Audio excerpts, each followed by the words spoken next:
Welcome to the Empty Cup. Here you'll find stories to fill your soul. Let's begin.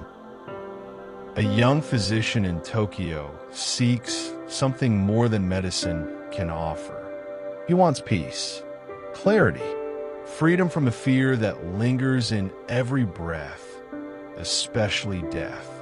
A friend tells him about Zen, not a philosophy, not a belief, but a way of being. And he hears this. If you understand Zen, you won't fear death. That single line stays with him. So, he goes to meet a Zen master named Nanin. But he doesn't arrive empty-handed. Hidden in his coat is a dagger, long, sharp, and symbolic.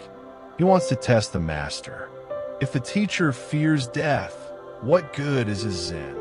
But the master doesn't meet him with mysticism or drama. He meets him with a smile. And just like that, the test dissolves. Still, the doctor stays. He asks for instruction. He expects deep teachings, rituals, riddles, secrets. But instead, he hears something far too simple. If you're a doctor, take care of your patients. He returns again. Same answer. Again, still the same.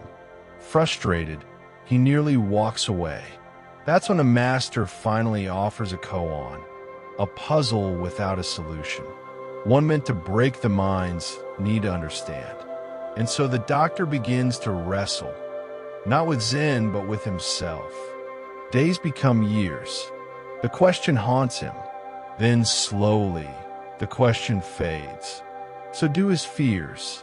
He continues treating patients, not chasing answers, not avoiding death, not clinging to life, just being there fully present. One day, he returns to the master.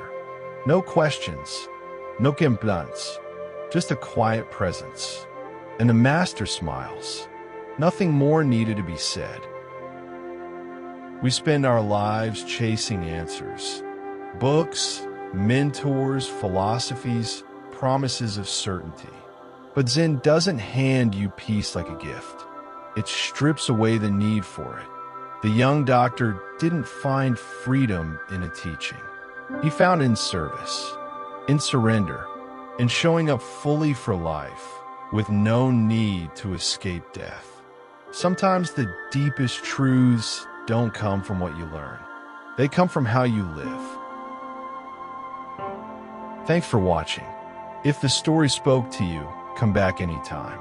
Subscribe to join us for more quiet wisdom and fresh cups to fill.